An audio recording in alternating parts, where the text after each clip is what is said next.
యొక్క శాసన మండలికి కానీ శాసనసభ కానీ ఉన్నటువంటి సౌరెడ్డి పవర్స్ డీకే అరుణ్ గారిని డిక్లేర్ చేశారు.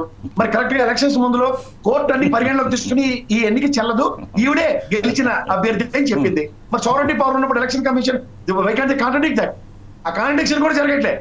మీరు ఇది గమనించండి సార్. వాళ్ళు నిమ్మక నీరెత్తినట్టు కూర్చుని డిస్క్రిషన్స్ ఉండి కూడా they are not using the discretions. Apart from that ఒక సిస్టమ్ డిజైన్ దాన్ని అప్డేట్ చేసుకోకుండా గుడ్డెది చేయడంలో పడినట్లతో వ్యవస్థలు మళ్ళీ వాడుతున్నారు. కానీ వ్యవస్థ ఎవరి రక్షణకి రావట్లే, అటు వాళ్ళకి రావట్లే, ఇటు పార్టీలకి రావట్లే. దేని కాదు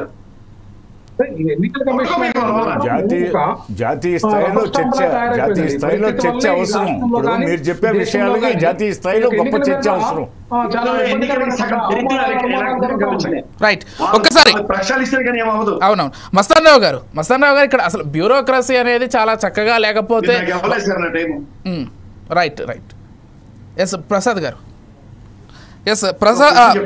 తప్పకుండా ప్రసాద్ గారు, నేను మీరు అంటున్నట్లుగానే బ్యూరోక్రసీ తన కర్తవ్యాల్ని చాలా చక్కగా లేకపోతే 100% నిర్వహిస్తే ఇటువంటి గొడవలన్నీ రావేమో.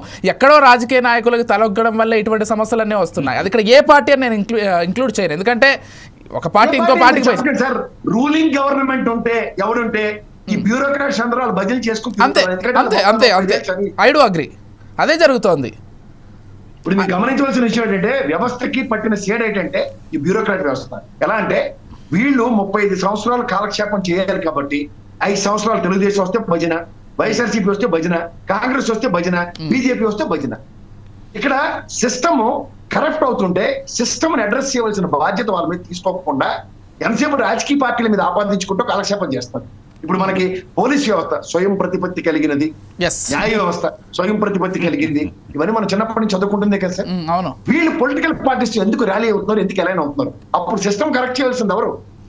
డెమోక్రటిక్ రిఫార్మ్స్ అవసరం. మీరు చెప్పినట్టు డెమోక్రటిక్ రిఫార్మ్స్ అవసరం. ఇప్పుడు అది జాతీయ స్థాయిలో చేయాలా? దీనికి మేధావులతో పెద్ద కమిటీ చాలా చర్చ జరగాల, విస్తృతంగా చర్చ జరగాల, రాష్ట్రాలంతా చర్చ జరగాల, జిల్లాల్లో జరగాల, జాతీయ స్థాయిలో చర్చ జరగాల.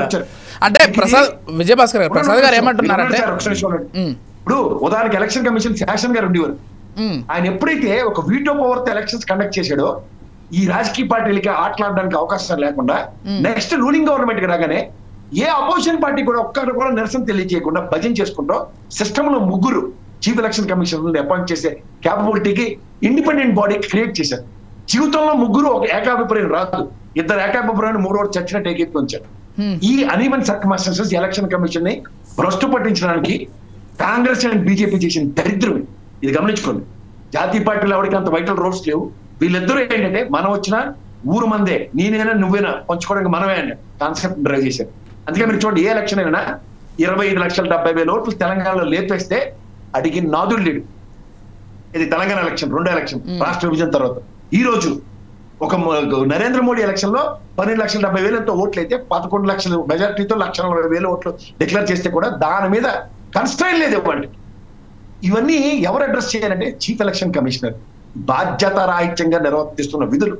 ఎవరైనా రానివ్వండి ఆ సీట్లోకి. మళ్ళీ తిరిగి మొన్న ఎలక్షన్ కమిషన్ రిటైర్ అయిపోయి కానీ ఆయన అయితే వార్నింగ్ ఇస్తుంది అందరికి, we are not able to question them and if they are being questioned you are being targeted. This is what their explanations. అలాగే మీరు ఈ మున్సిపల్ కార్పొరేషన్ లో మీకు మళ్ళీ చెప్తున్నాను, ఆర్థిక భాండాగారులు విశాఖపట్నం, గుంటూరు, విజయవాడ కార్పొరేషన్స్ చెప్తున్నాను సార్. అలాగే నెల్లూరు, ఇవన్నీ ఏంటంటే they have their own potential to earn some money. అవును, ఇవి ఇప్పుడు వాటి మీద ఏంటంటే రూలింగ్ గవర్నమెంట్ ప్రతిదానికి చేతులు ఎత్తేస్తూ కూడా దీంట్లో కూడా పవర్ చంక్ తీసుకోవడానికి ట్రై చేస్తున్న పరిస్థితి కింద దీన్ని అభివర్ణించండి.